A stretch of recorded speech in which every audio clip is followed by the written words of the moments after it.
Você pode fazer qualquer coisa que Deus quer que você faça. Amém? E não há nada que você passe que você não possa superar com a ajuda de Deus.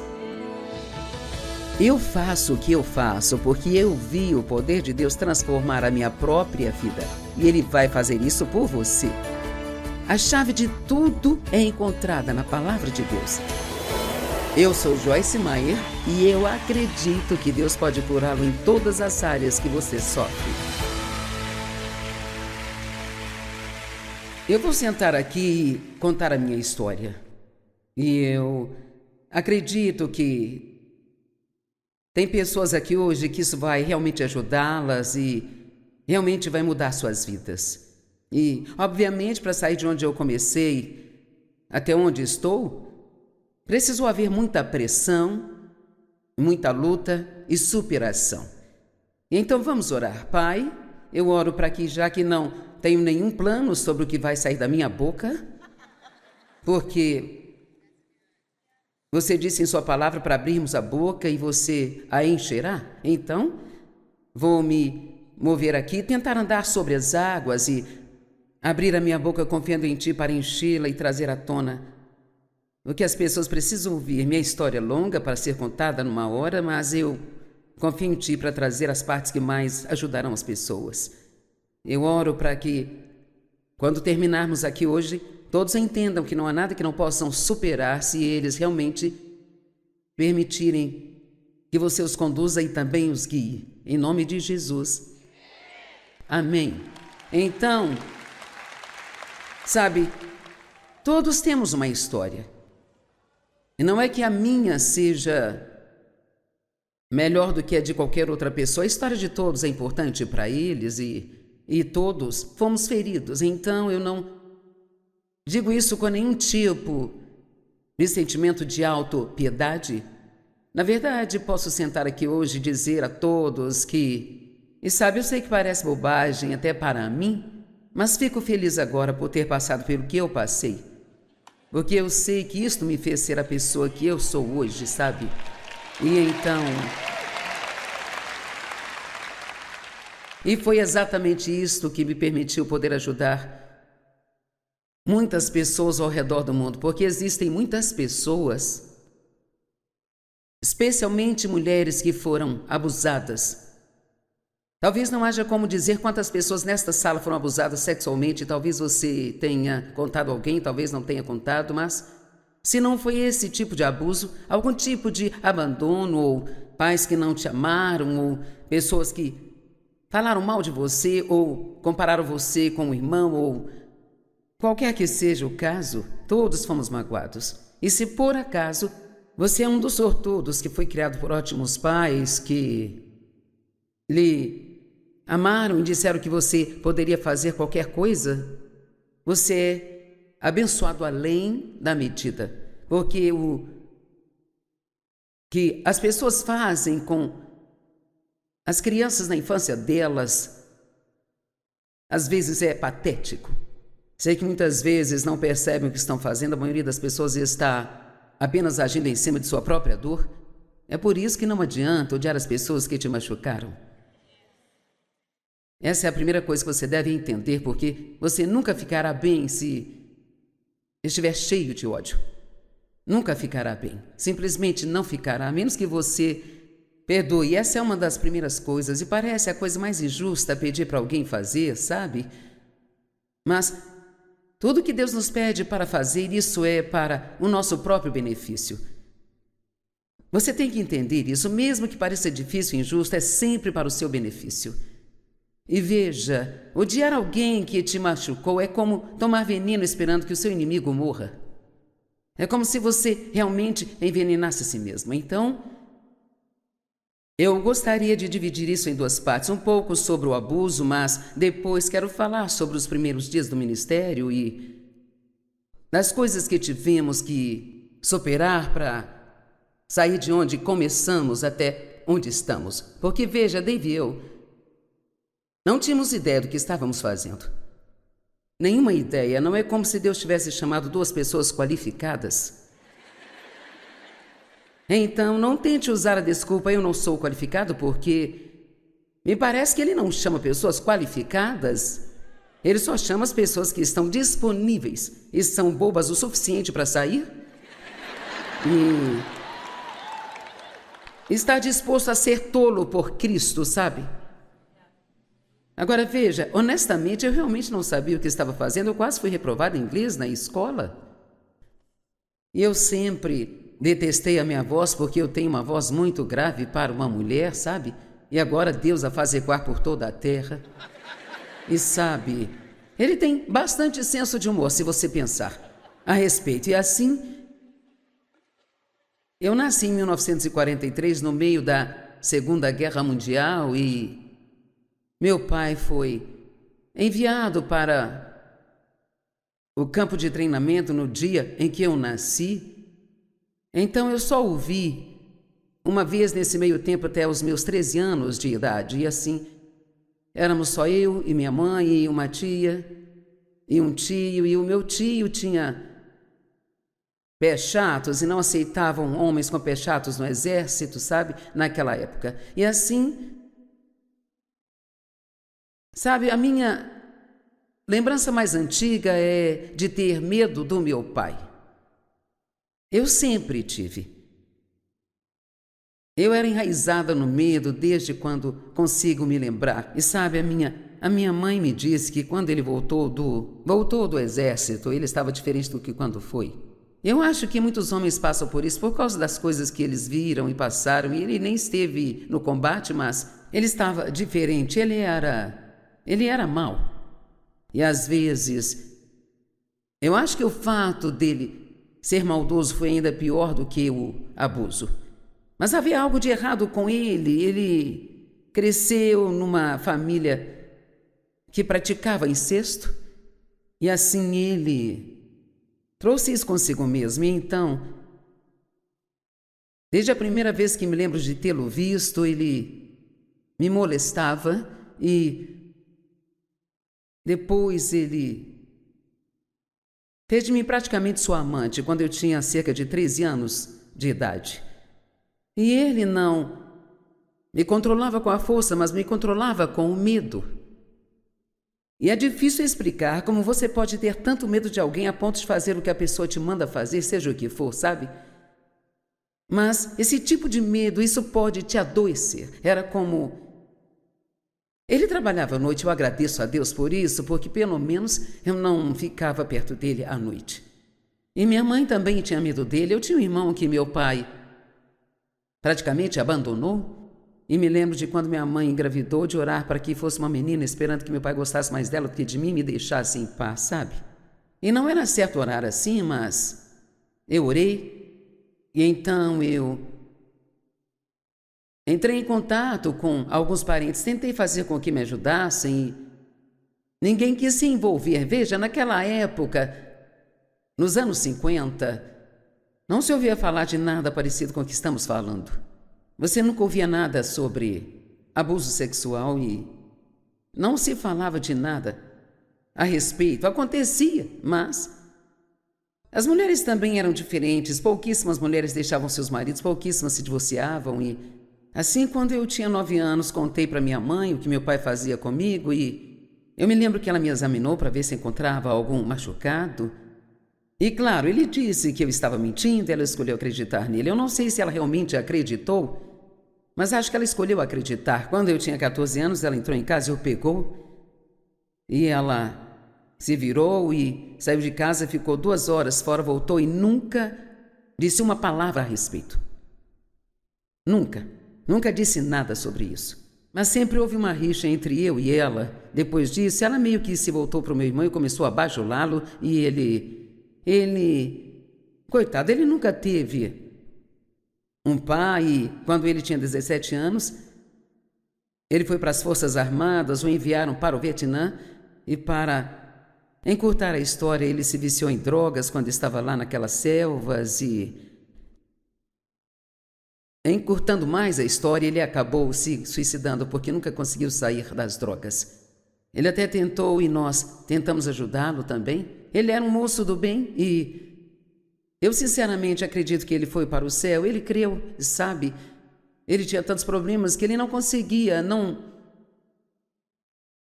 se endireitar. E às vezes as pessoas são assim, elas não, é mais do que o que elas conseguem lidar ou superar. O último lugar que ele ficou foi no Centro dos Sonhos, em Los Angeles, e eu liguei para o pastor Tommy. Ele morou conosco por 4 anos e pensamos que ele havia endireitado mesmo, sentimos que era hora dele ir viver sozinho, mas ele só ficava bem desde que houvesse alguém dizendo o que deveria fazer e observando sempre. Mas assim que você o deixava sozinho, ele nunca teve nenhuma disciplina ou autocontrole, sempre voltava a ser como ele era antes. E ele tinha um filho de quem não cuidava, ele nunca pagou pensão, nunca cuidou do filho, ele foi extremamente irresponsável. E assim então, entre o álcool e as drogas havia algo que percebi somente agora, sabe? Ele era também esquizofrênico. E minha mãe também. Minha mãe, acho que foi pela culpa. Ela tinha muita culpa.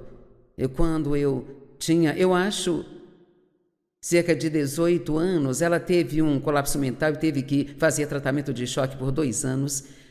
E assim era toda uma bagunça.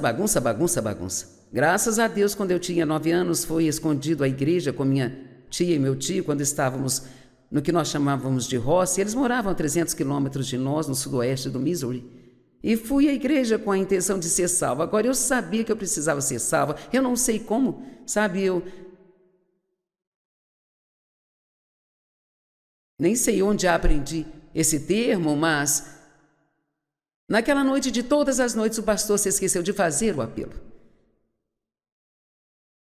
Bem, eu acho que eu tinha um pouco de determinação na época, porque eu estava com meus primos e eu peguei cada um deles pela mão e eu disse: vamos lá na frente para sermos salvos. Acho que já havia ali sinais de uma evangelista, e então nós fomos lá na frente. Eu me lembro que estava chorando, eu olhei para o pastor e disse: você pode salvar-me? E ele orou conosco e eu me lembro, eu senti uma limpeza por dentro e foi lindo, sabe? Mas no dia seguinte trapacei no jogo de esconde-esconde, com a cabeça encostada na parede, eu espiei. E o diabo me disse que eu tinha perdido minha salvação. E nunca houve ninguém para me dizer o contrário. E assim daí até os meus 18 anos, eu achava que o que quer que eu tivesse recebido eu havia perdido, mas eu só entendi mais tarde na minha vida que, quando eu tinha 9 anos de idade, essa determinação cresceu em mim de que eu ia vencer, sabe? Eu tinha essa determinação, isso não vai derrotar-me, ninguém vai me ajudar, então eu vou ter que passar por isso e eu vou sobreviver. Me lembro que costumava deitar na cama, quando eu estava na minha adolescência à noite, eu falava: um dia eu vou fazer algo grande.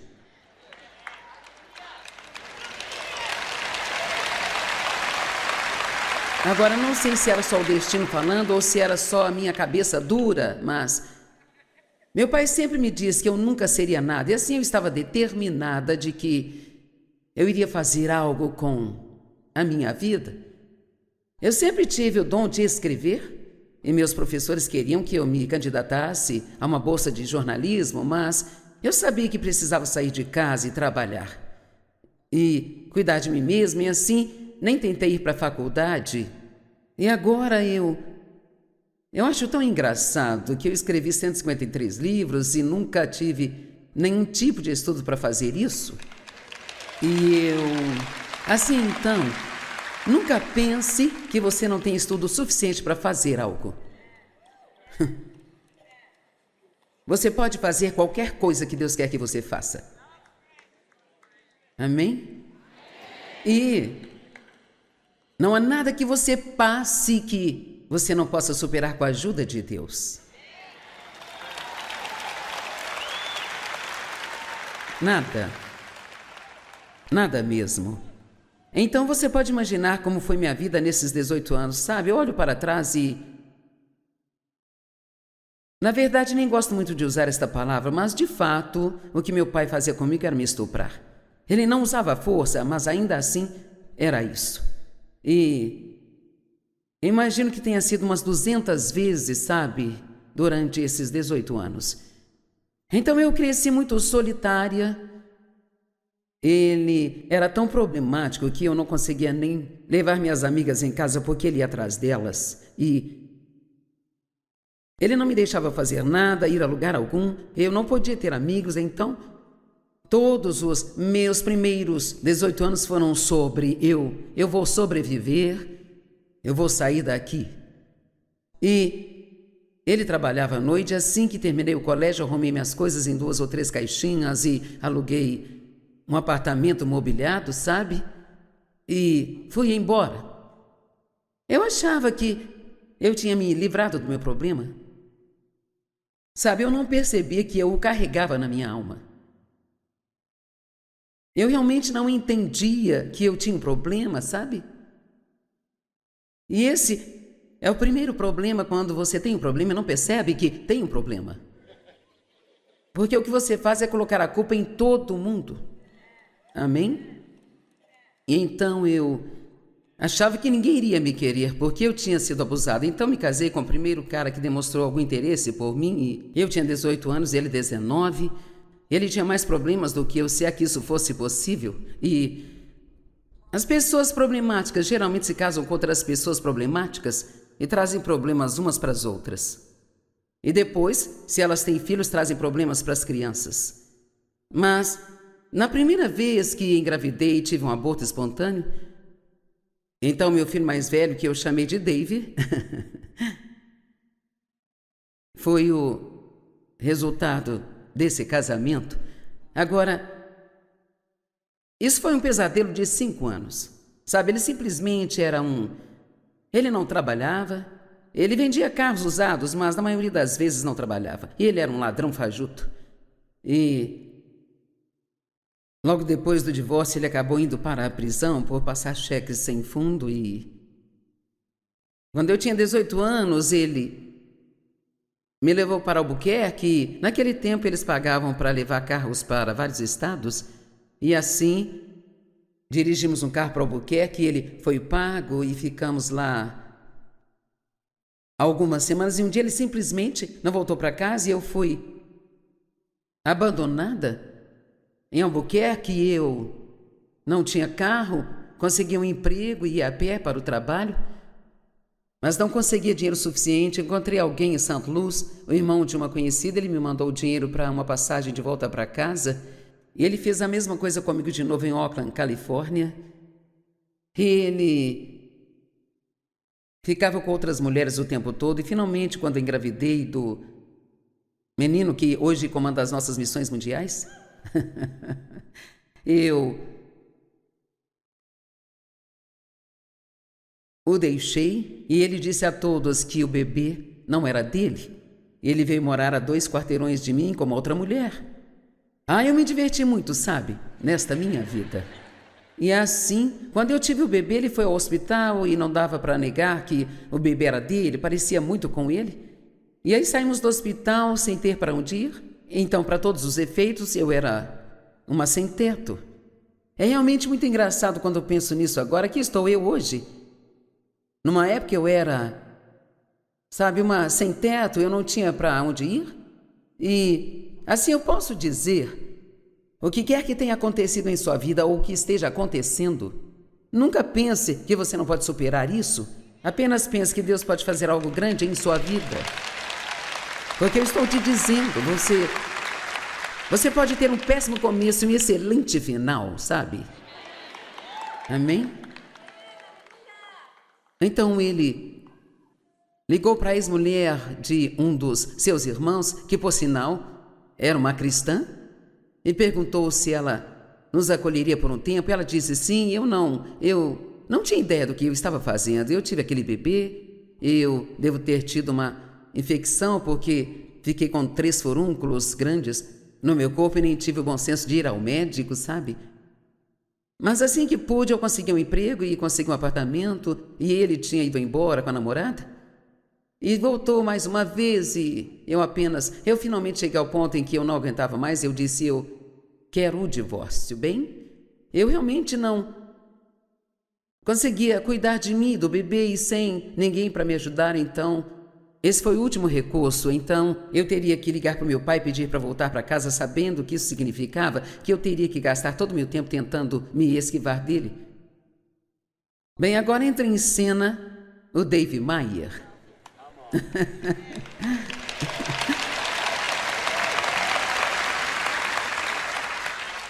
E minha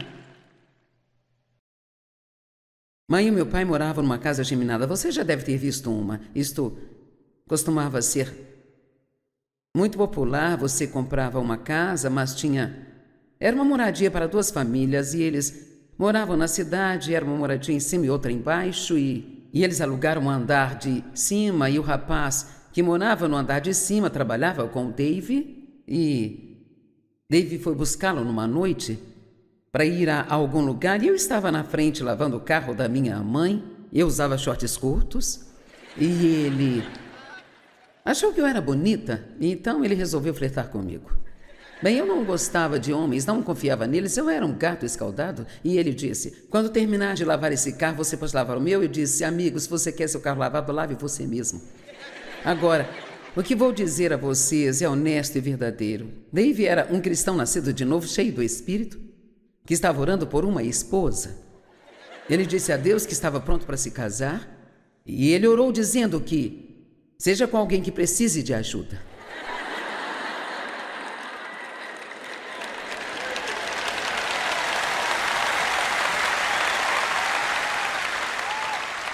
Então ele nunca poderá dizer que ele não recebeu o que ele pediu. Então eu olho para trás e acho que isso foi uma armação muito divina. Eu costumava deitar na cama com meu primeiro marido e orar para que um dia Deus me desse alguém que realmente me amasse. Eu sempre pedia que seja alguém que me leve para a igreja. Eu queria ir para a igreja, queria servir a Deus, mas não sabia fazê-lo por mim mesma. E eu sempre orei desde os 9 anos de idade. Eu orava e, sabe, eu orava para que Deus me tirasse daquela situação, e Ele não tirou, mas me guiou através disso. Às vezes oramos para que Deus nos tire das coisas, Ele não tira e não entendemos. E você pode me perguntar, eu tenho que entender que Deus não livra uma garotinha de uma situação como aquela? E não, eu não entendo, mas tudo cooperou para o bem. E Deus tem razões para as coisas que nós não entendemos, e tudo que eu sei é que não há nada em sua vida que será desperdiçado, nenhuma quantidade de dor, nenhuma quantidade de injustiça será desperdiçada. Se você entregar isso a Deus, Ele vai fazer algo lindo com isso. Amém? Então, David diz que o que ele sentiu dentro dele na hora que eu disse aquilo foi: essa é a garota para mim. Então aquilo tinha que ser de Deus, ou então ele era louco, um dos dois. E eu acho que era de Deus, porque estamos há 56 anos na estrada e ainda estamos juntos. Amém?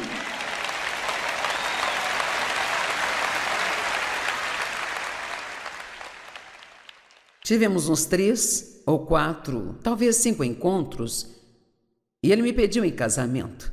E na noite em que ele me pediu em casamento, eu fiquei tentando chegar em casa porque eu queria chegar antes do meu pai. Ele sempre saía e ficava bêbado no sábado à noite, então eu gostava de fingir que já estava dormindo quando ele chegasse em casa. E Dave repetindo: eu tenho algo para te dizer, eu quero falar com você. Bem, eu achava que ele iria terminar comigo, porque eu sempre olhava para o lado negativo de tudo, sabe? Eu sempre esperava o pior, porque era tudo que eu tinha recebido, e talvez alguns aqui ainda estejam agindo assim. E você ainda está esperando pelo pior, porque foi o que sempre teve. Bem, eu estou te pedindo que você faça um novo começo e comece a acreditar que algo de bom vai acontecer com você a qualquer momento. Vocês vão fazer isso? Eu quero encorajá-los a dizer todas as manhãs: algo de bom vai acontecer comigo hoje.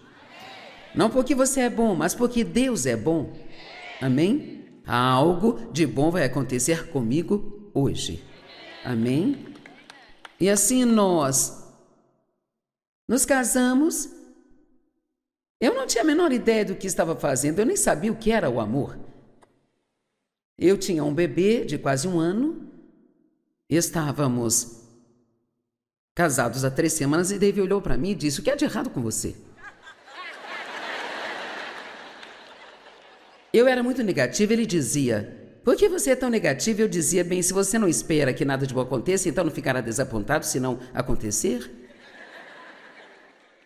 Então, nunca me diga que você não consegue superar a negatividade, porque eu não conseguia ter 2 pensamentos positivos sem que meu cérebro tivesse uma cãibra. Nunca me diga que você não pode superar a negatividade, porque eu não conseguia ter 2 pensamentos positivos seguidos sem que meu cérebro tivesse cãibras. Eu gostaria de conseguir explicar para vocês o quanto eu era confusa, mas eu nem sei como falar com você. Eu não sabia pensar direito, eu não sabia como agir direito, não sabia como me sentir bem. Eu lia tudo errado. Eu tinha uma raiz de rejeição na minha vida. E isso afetava tudo que acontecia. Se você tem isso, eu posso garantir que isso está afetando seus relacionamentos. E vou dar um exemplo de como isto funciona. Dave e eu não conseguíamos conversar sobre nada. Eu sempre dizia: "Nós nunca conseguimos conversar sobre nada." Ele ficava tão bravo. "Por que você diz que nunca conseguimos conversar? Conseguimos conversar sobre tudo." Mas ele falava: "Você fala e quer que eu apenas ouça." O que era verdade. E Deus finalmente me revelou, e eu agradeço a Deus pelas revelações que Ele nos dá, sabe? Que o que estava acontecendo comigo era por causa dessa raiz de rejeição. Se ele discordava de alguma opinião que eu tivesse, eu assumia que ele estava me rejeitando. Mas ele não estava me rejeitando, ele só não concordava com o que eu pensava. Eu não sabia separar minha opinião de quem eu era, sabe?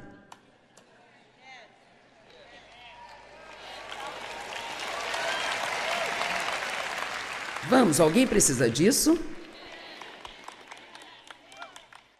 E assim, uma vez que aprendi a ver isso, que só porque alguém discordava de mim não significava que estava me rejeitando, isso fez uma enorme diferença, mas tive que passar por cima da rejeição, da traição, e também do abandono.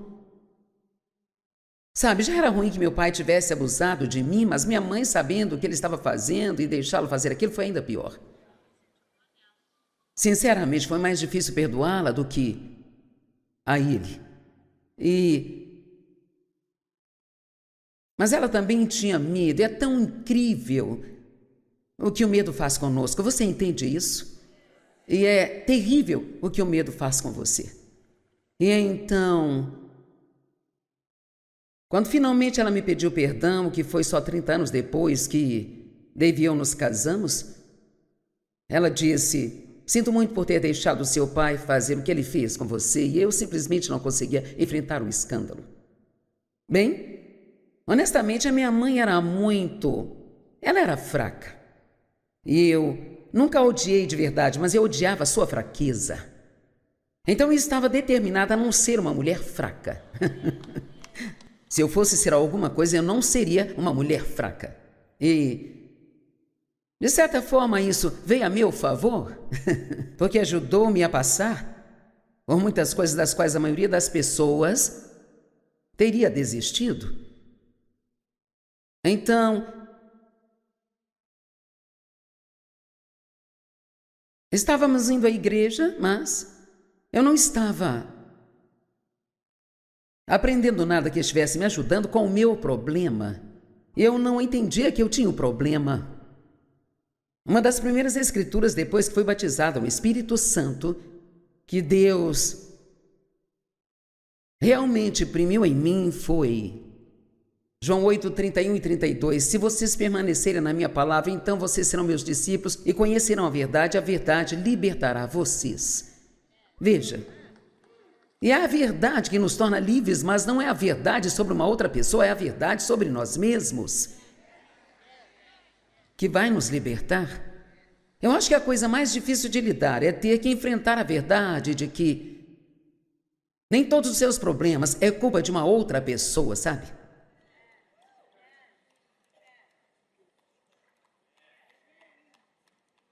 É melhor termos um pouco de selah agora mesmo. Que significa, faça uma pausa e pense com calma nisso. É muito difícil assumir a responsabilidade pela sua própria bagunça. E assim, claro que durante muito tempo eu culpava todos os meus problemas comportamentais ao fato de eu ter sido abusada. E sabe, eu me lembro quando Deus me disse, sim, é por isso que você é do jeito que você é, mas não deixe que isso se torne uma desculpa para permanecer assim.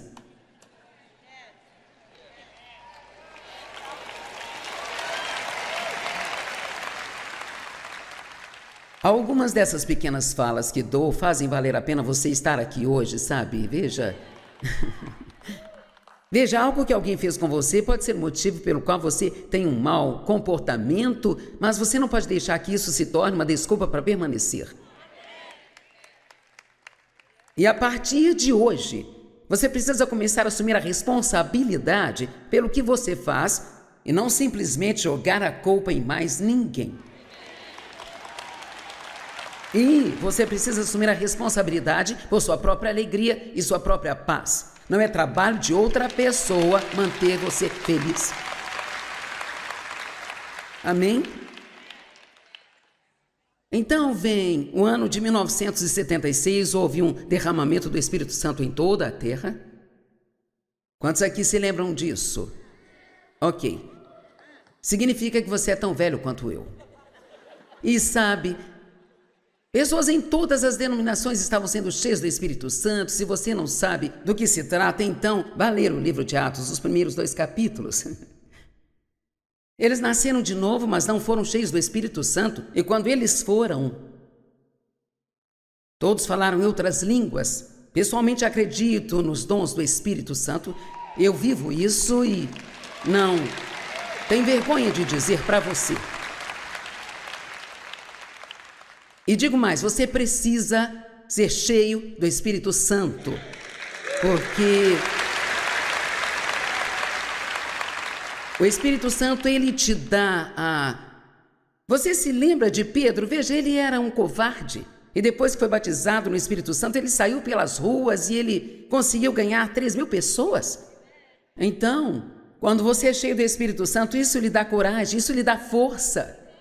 Ele é o nosso ajudador, ele é o nosso fortalecedor, ele é o nosso mestre e ele vem viver dentro de nós. Quando Jesus foi levado aos céus, ele disse, eu vou lhes enviar um ajudador. Uau! Você nunca precisa fazer nada por si só. Você sempre vai ter esse ajudante divino. Isso é o que permite que você faça qualquer coisa que você precise fazer. Você pode fazer tudo com a ajuda de Deus.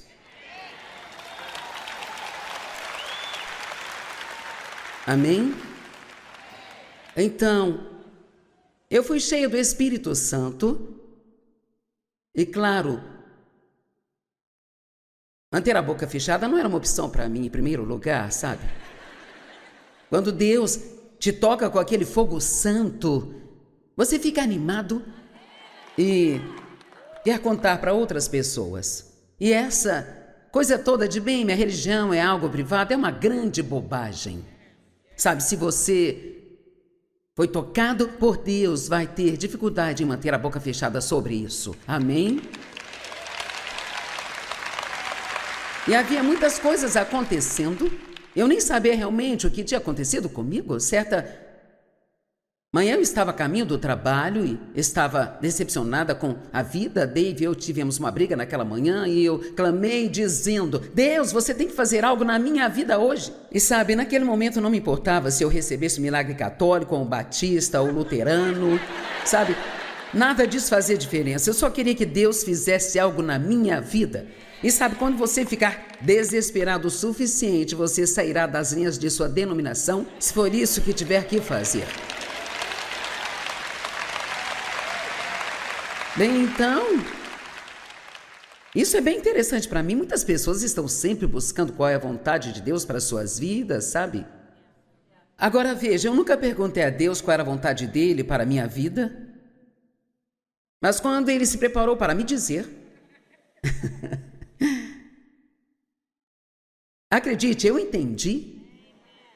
Então eu não acho que você tem que sair por aí numa expedição de escavação. Você só precisa dizer a Deus: eu quero fazer o que você quer que eu faça, Deus. Então você só precisa continuar vivendo sua vida e Deus vai te mostrar.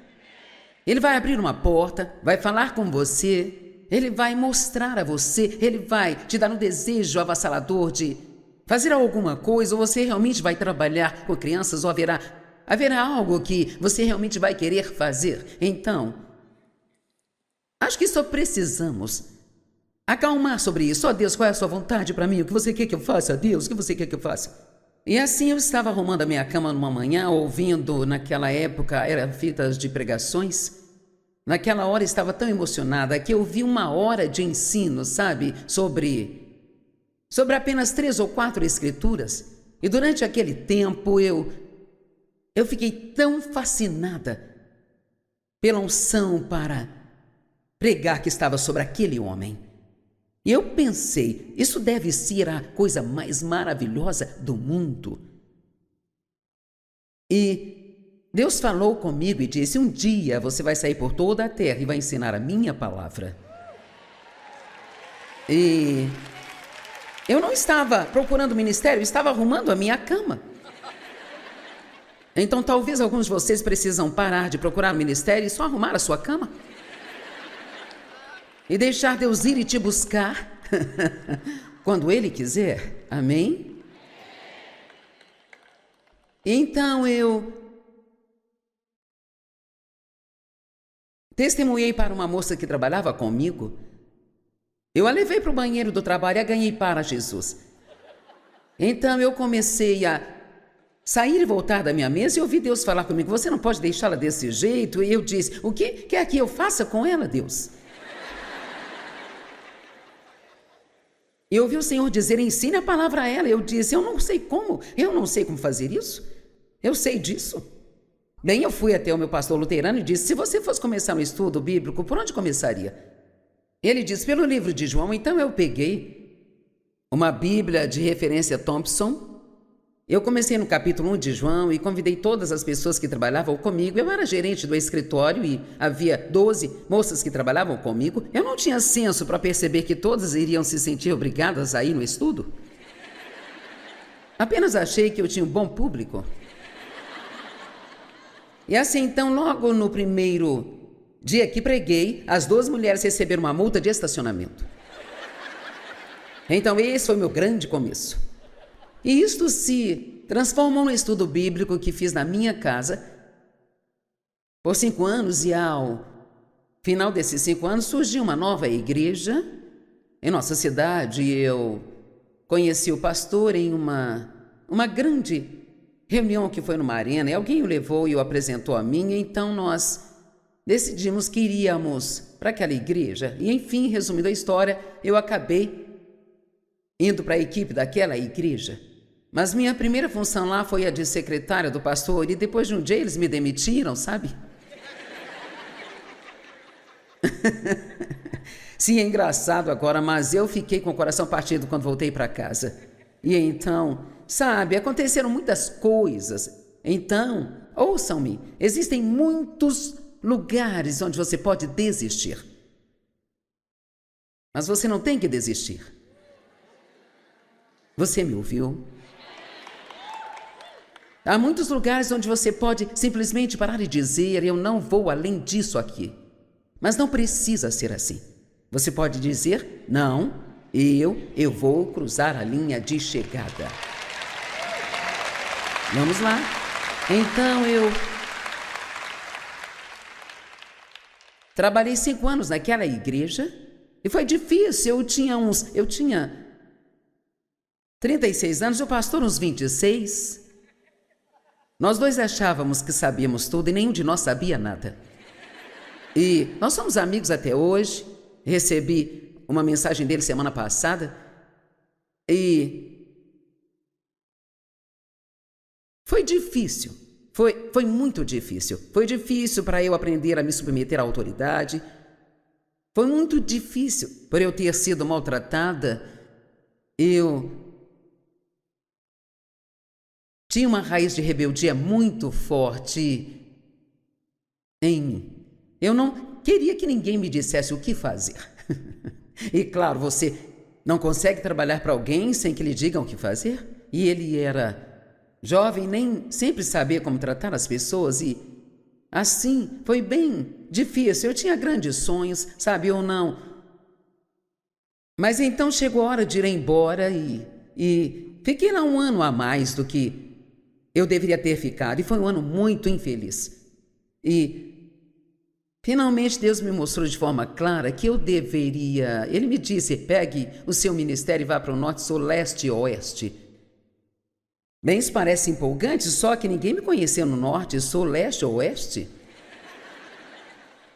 Então fui para... Eu morava em St. Louis, Missouri. Então fui para o norte de St. Louis, sul de St. Louis, leste e oeste de St. Louis. Veja, às vezes você tem que ser como uma criança e fazer o melhor que você sabe fazer. Sabe, eu me senti como Abraão quando Deus diz, saia daqui e vá para o lugar que eu te mostrarei. Eu saí do meu trabalho com uma mesa amassada e uma calculadora e não tinha ideia do que fazer comigo mesma. E assim, comecei uma reunião no condado do norte, do sul e do leste e oeste.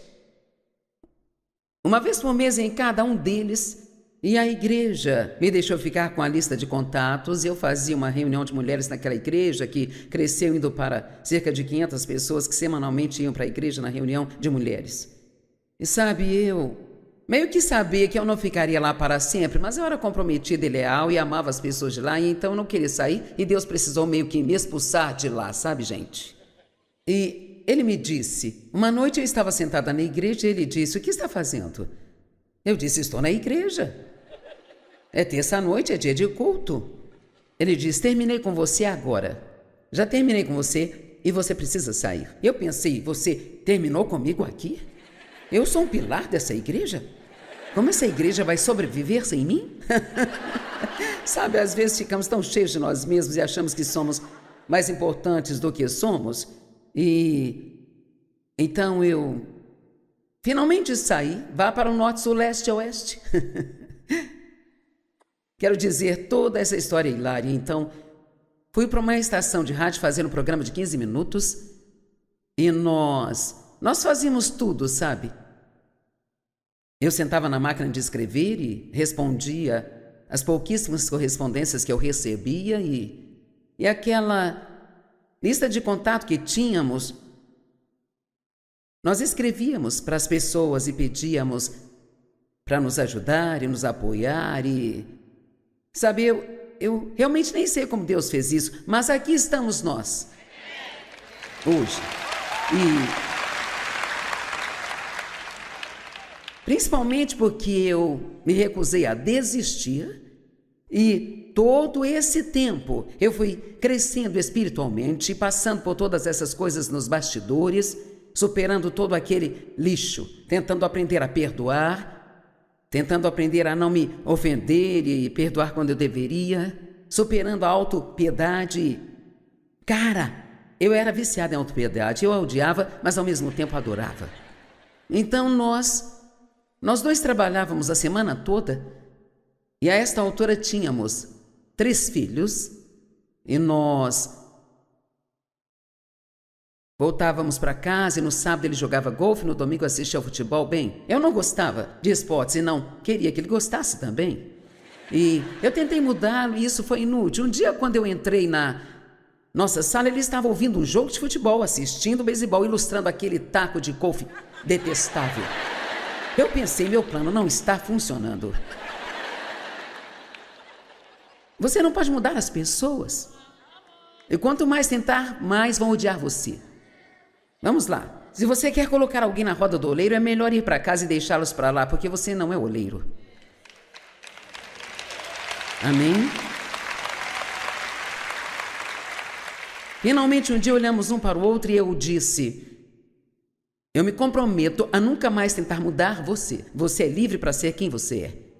E ele disse, eu me comprometo a nunca mais tentar mudar você. Você é livre para ser quem você é. E não estaríamos juntos hoje se isso não tivesse acontecido. Então, se você está tentando mudar a pessoa com quem está casado, esqueça isso. E não vai acontecer. Você pode orar por ele? E Deus pode fazer algo. Nós temos que aprender a amar as pessoas onde elas estão, não onde queremos que estejam. Amém?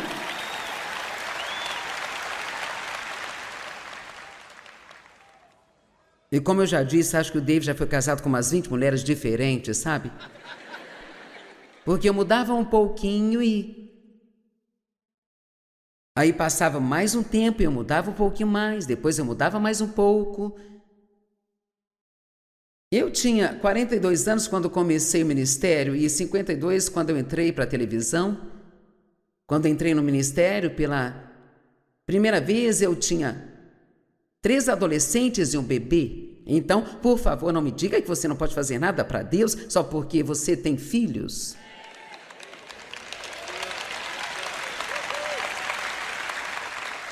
Agora, olhe para mim, você pode fazer qualquer coisa que Deus te mandar fazer. E Deus, Ele proverá tudo o que você precisa, porque Ele arca com aquilo que Ele ordena a você. Amém?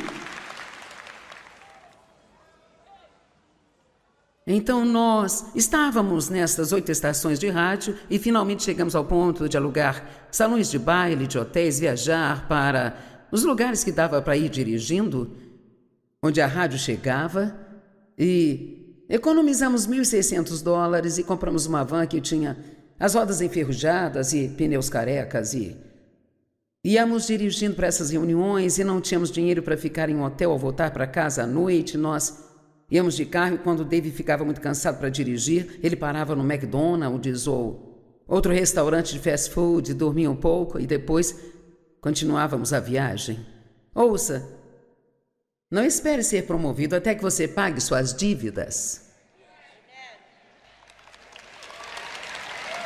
Vamos lá. Alguém precisa ouvir isso? Não fique torcendo o nariz porque não lhe dão uma grande posição na sua igreja logo no dia em que você chega, só porque é muito talentoso. Você precisa mais do que talento, precisa de maturidade. Precisa de maturidade espiritual, precisa de caráter. Não apenas representar um personagem, precisa ter caráter. O caráter de Deus. E nós passamos por muitas coisas difíceis, mas sabe, Deus nunca nos decepcionou, nunca pagamos uma conta atrasada. Mas veja, nós trabalhávamos. Eu nem sei como começar a lhe dizer o quanto nós trabalhávamos. Depois que eu entrei na televisão, as coisas começaram a explodir. Estávamos multiplicando como loucos, nosso ministério triplicava a cada ano. E tudo que eu posso dizer é que cada pessoa tem uma designação de Deus e cada pessoa precisa estar determinada a terminar tudo o que Deus te chamou para fazer. E se tudo que você for chamado a fazer é servir ao Senhor, então sirva ao Senhor com alegria. Amém? E contanto que você esteja fazendo o que Deus quer que você faça, você está fazendo algo grande. Agora, de onde comecei, vamos voltar para a garotinha cuja primeira lembrança era ter medo do pai passando por vários abusos. E há muito mais nessa história, coisas que eu poderia te contar, que seu estômago iria revirar, e eu não vou contar isso nunca. Minha filha me disse há um tempo atrás, ela disse, sabe, é incrível ver a boa mãe que você foi considerando como foi criada. Então nunca tenha medo. Nunca tenha medo de que você não possa ser uma boa mãe ou um bom pai, porque Deus vai te ungir para ser o que Ele te chamou para ser. E a unção é o que qualifica você. Jesus, ele era qualificado. E ele disse, foi sua unção que qualificou a mim. E Deus tem sido fiel a mim, Ele tem sido bom para comigo. Ele me devolveu 10 vezes por qualquer coisa que eu tenha perdido. Ele me deu honra, Ele recompensou-me, Ele me abençoou. E tenho que te dizer algo. Eu não posso dizer que eu lamento pelo que aconteceu comigo, porque o que eu pensava ser o meu pior inimigo, na verdade, se tornou meu melhor amigo. Amém? Eu posso te garantir que Deus é fiel, que Deus é bom, e você pode passar por qualquer coisa que venha contra você, porque o maior vive em você. Vamos, levante-se e dê um aplauso ao nosso Deus. E eu quero que todos oremos juntos, porque eu quero garantir que ninguém saia daqui sem ter recebido a Cristo. Dessa forma, vamos orar juntos. Deus Pai, eu te amo. Jesus, eu creio em Ti. Eu creio que você é Deus, o único Filho de Deus. Eu creio que você morreu na cruz para pagar pelos meus pecados. E no terceiro dia você ressuscitou de dentre os mortos. E a minha dívida foi paga. Meus pecados estão perdoados. Sinto muito pela forma como vivi. Eu me arrependo. Eu me entrego a Ti. Eu Te recebo como meu Salvador. E quero que você se torne o meu Senhor. Quero que a Tua vontade seja a minha vontade. Obrigado por me salvar. E eu creio que eu estou perdoado, que estou a caminho do céu e vou desfrutar a jornada. Ensina-me, me faça ser como Jesus. Amém. Muito bem.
skies